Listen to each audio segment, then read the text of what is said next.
예수님의 신방 마가복음 1장 29부터 34절.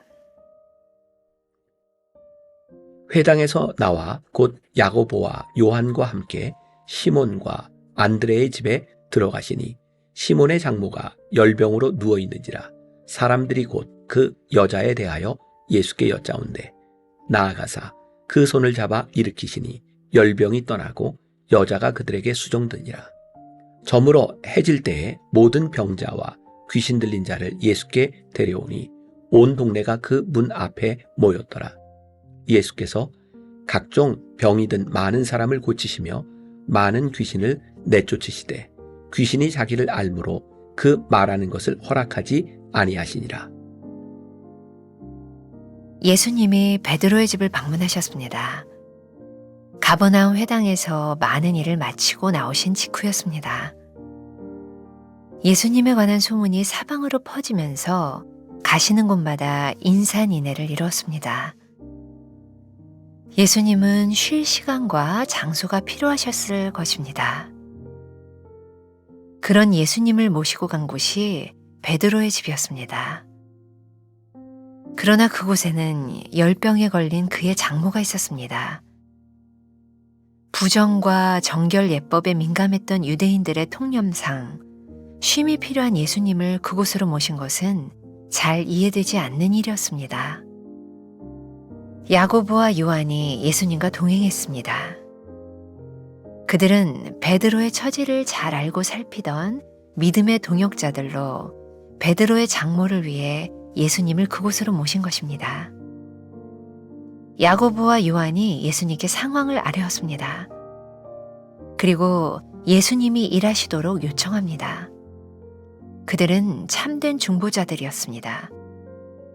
예수님은 여인의 손을 잡아 일으켜 열병을 고쳐주셨습니다. 베드로는 자기 삶 속에서 예수님을 만났습니다. 제자로서 사역의 자리에서 예수님 곁에 서 있던 베드로는 자기 집에서 예수님을 맞았습니다. 남에게 드러내지 못할 가정사를 주님께 드러내며 예수님을 자기 삶으로 모셔들었습니다. 공적인 장소가 아닌 사적인 장소에서 제자가 아닌 한 개인으로서 예수님을 만났습니다.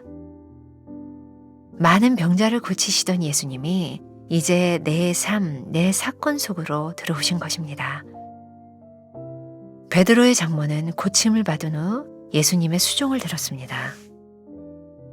여인은 평범한 일상으로 돌아가게 되었습니다. 일상으로의 복귀는 병 고침과 맞먹는 기적이며 감격스러운 일이었을 것입니다.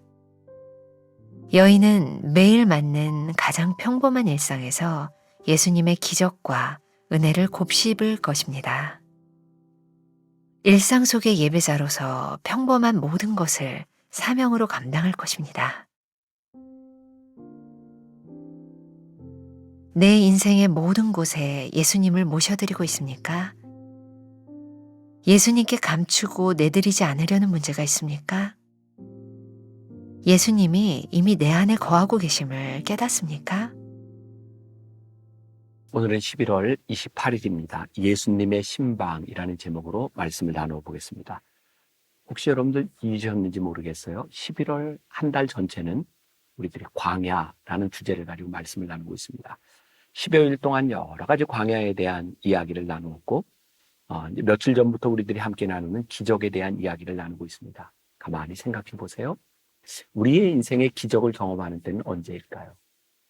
광야 같은 삶을 살고 있을 때, 어디에서도 도움을 구할 수 없는 그 순간에 우리는 기적을 경험하게 되죠. 그래서 기적을 경험하는 그 순간들은 아마 우리들의 인생의 광야와 같은 순간이었다라고 생각하면 좋을 것 같아요. 오늘 여러분들의 삶이 광야라고 느끼신다면 오늘 우리들의 삶의 기적을 체험할 수 있는 가장 좋은 순간을 맞이했다. 그렇게 믿어도 될 것 같아요. 오늘 본문 말씀 마가복음 1장 29절 이하에 있는 말씀은 그렇게 많이는 알려져 있지 않은 예수님께서 베드로의 집을 방문하셔서 그의 장모의 열병을 고쳐주셨던 그런 이야기입니다. 오늘 말씀의 의미를 잘 좀 이렇게 생각할 수 있도록 들어가는 이야기로 이 부분도 제가 기적에 대한 설교를 하면서 썼던 내용인데 조금 읽고 시작해 보도록 하겠습니다. 저는 오늘 말씀을 통해 아주 중요한 교훈을 하나 깨닫게 되었습니다. 신앙의 지평이 회당에서 가정으로 옮겨졌다는 것입니다. 오늘 기적의 말씀은 가버나움의 회당에서 일어났던 기적의 사건 이후에 예수님을 개인적으로 초청하는 장면입니다. 오늘날로 이야기한다면 주일의 영성 혹은 주일 예배가 매일의 영성 혹은 매일의 삶으로 옮겨진 것입니다. 또한 어떤 사정인지 모르지만 베드로가 스스로 예수님께 아뢰지 못하는 문제를 주변에 함께했던 친구들이 대신 고했다는 것입니다. 즉 믿음의 동역자가 중보했다는 것입니다. 좋은 신앙의 모범이라는 생각이 듭니다. 주일의 예배를 매일의 삶으로 그리고 함께하는 사람들의 기도의 동역이 일어난 일입니다. 오늘 말씀의 제목을 작은 신음에도 기적이라고 잡았습니다. 이 의미를 이렇게 생각할 수 있을 것 같습니다. 누군가에게는 아주 작은 문제일 수 있지만 다른 사람에게 말할 수 없는 비밀스러운 문제는 아니었을까. 중요한 것은 삶의 문제 속으로 예수님을 모시고 갔다는 것입니다. 아마도 그 집에 들어가자마자 그 상황을 예수님께 여쭌 것으로 보건대 분명한 의도가 있었던 것이라고 볼 수밖에 없을 것입니다. 자, 첫 번째 문단에 하나님의 숨결에 예수님이 베드로의 집을 방문하셨습니다 라고 되어 있어요. 제가 조금 전에 읽어드렸지만 베드로의 장모의 집을 방문하기 전에 예수님은 가버나움 회당에서 말씀을 전하고 계셨어요. 그러니까 그 회당에는 많은 사람들이 말씀을 듣고 있었을 것이고 예수님께서 그 가버나움 지역을 중심으로 많은 기적을 행하셨어요. 그러니까 많은 사람이 그 기적을 보았을 겁니다.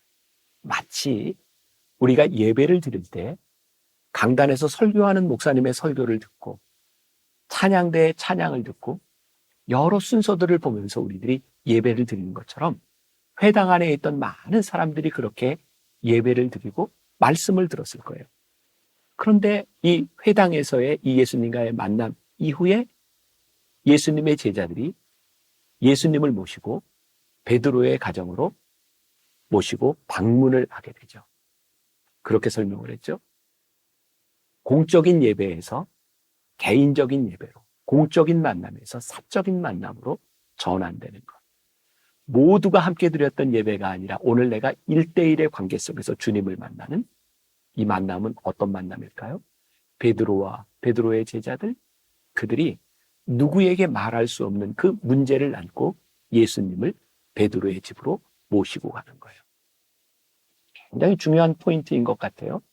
아, 그렇구나.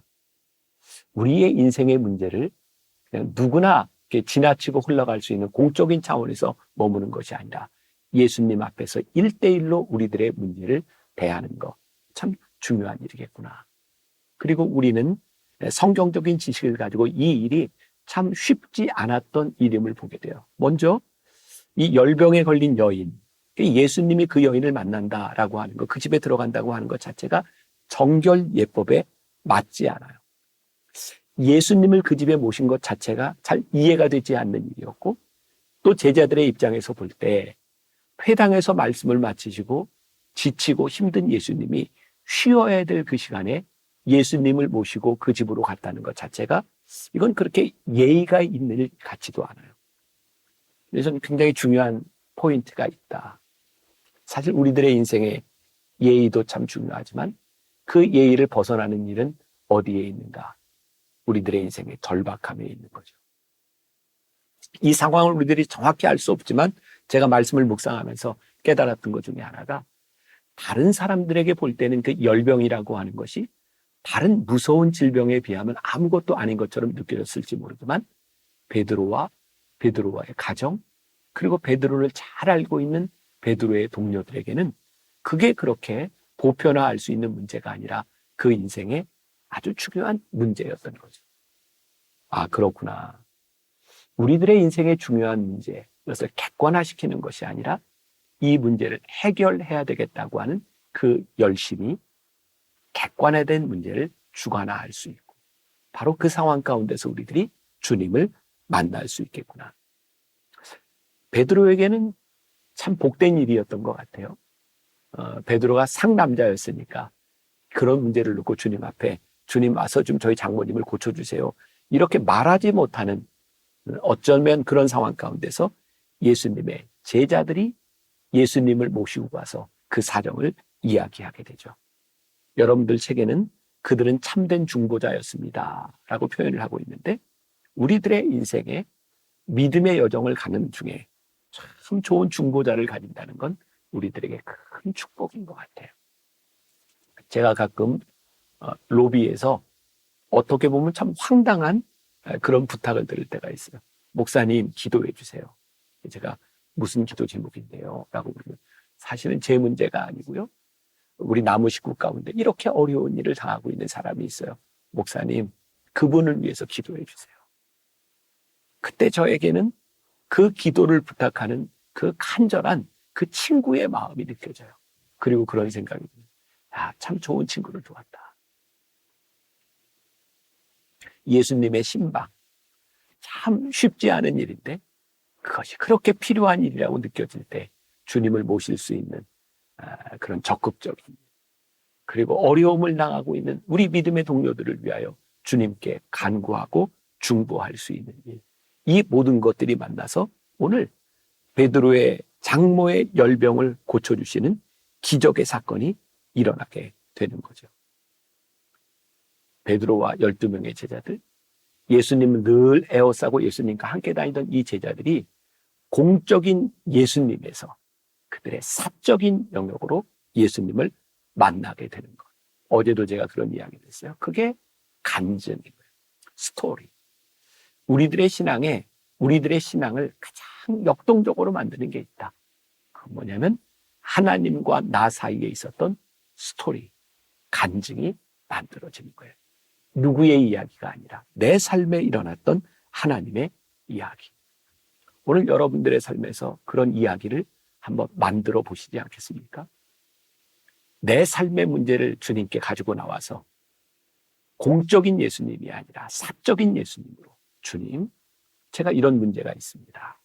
제가 이런 어려움 가운데 있습니다. 주님, 도와주세요.